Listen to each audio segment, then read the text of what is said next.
Para mahasiswa sekalian, ternyata perlu juga ya kita memperbanyak konten-konten positif di YouTube ini. Jadi walaupun waktunya sangat terbatas, rupanya saya juga harus memberi contoh ya bagaimana agar dunia maya kita tidak didominasi oleh konten-konten yang tidak mencerdaskan ya. Pada hari ini saya ingin mengajak saudara-saudara diskusi tentang materi kita ya, perancangan. Bagaimana saudara membuat tujuan ya dirancang, kemudian nanti juga ya tentu saja kita perdalam di kelas ya materinya, metode pembelajarannya dalam konteks pendidikan hukum masyarakat. Ya. Saudara-saudara, kalau dalam sekitar 8 sesi yang lalu ya, saya kira saudara-saudara sudah semakin dalam memahami bagaimana pentingnya pendidikan hukum masyarakat ya, khususnya bagi kelompok-kelompok rentan ya, marginal, dan dari awal saya sudah sampaikan saudara-saudara perlu terus berlatih ya untuk menyusun bagaimana perencanaan,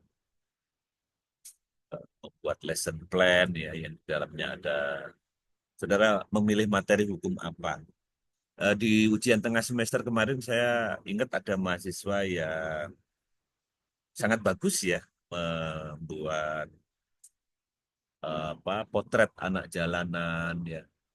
Jadi kelompok marginal mana yang menurut saudara menarik atau sebetulnya yang kita harapkan urgent ya, misalkan ditangani oleh pemerintah kota, bahkan pemerintah provinsi, atau bahkan negara ya. Saya akan bangga ya kalau saudara-saudara aktif membuat konten-konten yang bermanfaat ya.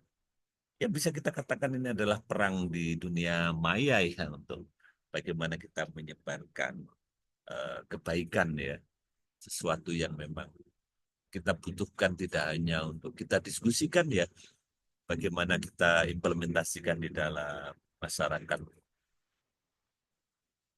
Tentu saja eh, dengan latihan-latihan yang saudara lakukan itu nanti saudara tidak hanya sanggup merancang ya, bagaimana satu kegiatan yang mencerahkan ya, yang di dalamnya ada makna ya, ada konteks dan bukan hanya searah ya, saudara bisa berlatih untuk bagaimana kelompok-kelompok marginal itu memiliki tingkat partisipasi yang terus naik ya. Karena kadang-kadang mereka ini ada kendala-kendala psikologis ya, bahkan trauma ya. Slide ini sudah saya bagikan minggu lalu ya, sehingga hari ini saya hanya memberikan penekanan-penekanan saja yang ya untuk membangunkan saudara-saudara juga gitu. Kadang-kadang kalau hanya apa ketemu di kelas bentar gitu kan, saudara-saudara itu keluar kelas nanti asik ya. Karena saya tahu generasi saudara ini adalah generasi yang begitu penuh dengan energi ya, yang saya juga harus rajin merayu saudara-saudara ya untuk mengingat-ingat fokus-fokus apa yang pada semester ini tidak boleh dilupakan ya. Bukan karena mata kuliah ini 3 SKS ya, tapi ya hadirnya kita di masyarakat saya kira penting ya untuk ikut mewarnai, ikut berkontribusi. Dan ini latihan yang saya kira juga perlu saudara perhatikan bagaimana saudara menyiapkan sesuatu yang relevan ya di dalam menghadapi bahkan anak-anak di bawah umur ya saya lihat yang dari kelompok jalanan kemarin ya. Terus kemudian sederhana ya, jangan terlalu muluk-muluk teori gitu ya. Ya, terus konteksnya harus dapat ya. Jangan sampai nanti saudara berhadapan dengan kelompok masyarakat yang saudara bicara itu jadi nggak nyambung karena saudara-saudara kehilangan konteks ya. Kalau tentang peraturan perundang-undangan, yang penting saudara kuasai ya, tidak harus serta-merta teman-teman yang akan saudara bantu itu juga menguasai ya, tapi dari kalangan mahasiswa tentu saja yang saya tekankan untuk benar-benar paham ya. Bahkan sampai tingkat misalkan perda atau perwalkot ya kalau di Kota Bandung. Jadi ini saya kira juga penting ya bahwa saudara memahami peraturan perundang-undangannya bahwa teman-teman di kelompok mahasiswa punya hak ya atas bantuan itu menjadi satu materi. Terus kemudian saudara juga bisa memilih topik misalkan kekerasan dalam rumah tangga ya yang saya kira juga masih banyak terjadi ya. Terutama mungkin yang saat ini jarang disadari kalau kekerasan itu verbal ya, kan kekerasan fisik ya.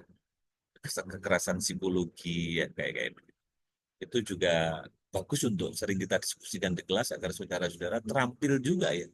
Tidak hanya berkata-kata tapi merenungkan sebetulnya eh, apa saja itu konteks-konteks nanti yang bisa kita angkat pada saat kita bicara KDRT ya.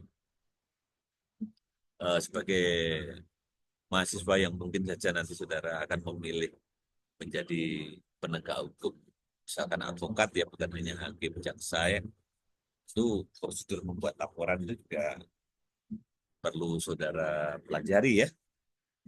Nanti kita bisa diskusikan sebagai itu juga sebagai salah satu alternatif materi yang bagi kelompok-kelompok marginal yang membutuhkan tentu itu juga sebagai pengetahuan ya, ya yang juga mungkin saudara bisa pilih menarik untuk didiskusikan buat teman-teman di lapangan. Ya.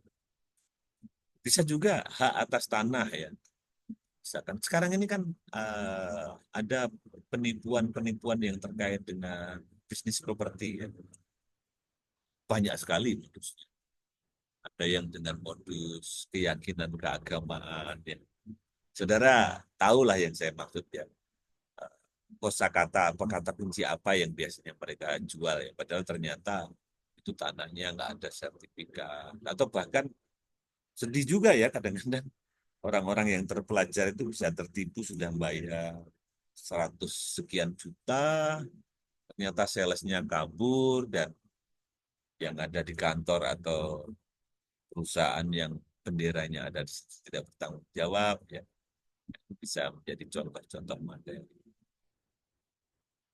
Nah ini saya kira karena sudah saya bagikan nanti saudara bisa lebih detail lagi ya cermati bagaimana tidak hanya di ranah kognitif tentu saja ya pendidikan hukum masyarakat itu nanti saudara perhatikan.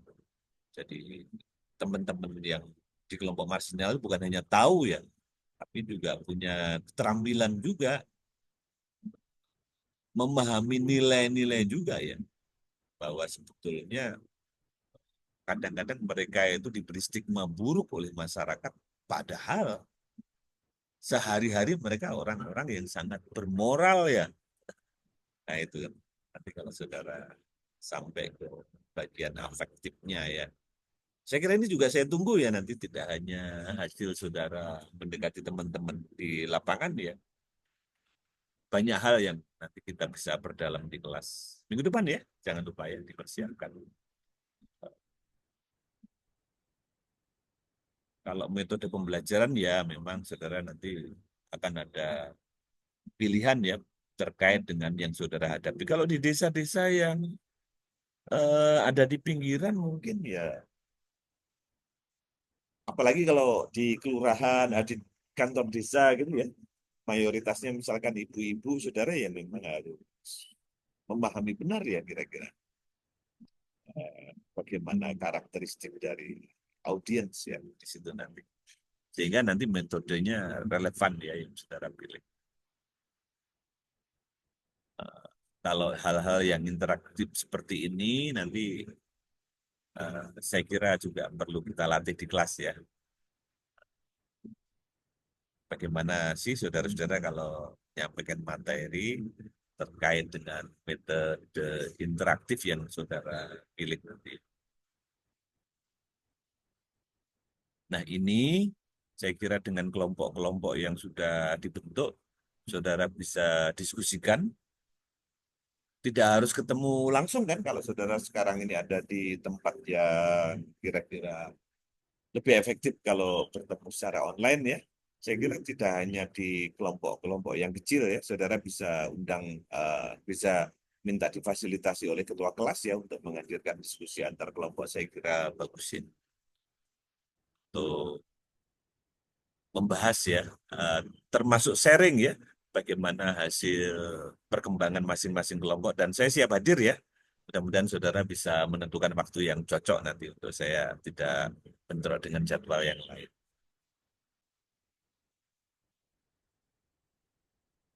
Ini saya kira juga perlu saudara cermati bagaimana contoh ya, misalkan kelompok marginal itu adalah pekerja ya yang ada di satu tempat industri ya.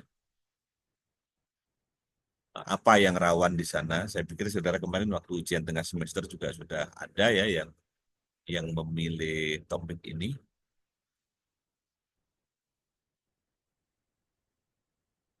Itu yang bisa saya sampaikan untuk minggu ini. Sekali lagi saya ingatkan minggu depan tepat waktu ya kita ketemu di kelas. Terima kasih. Sebenarnya.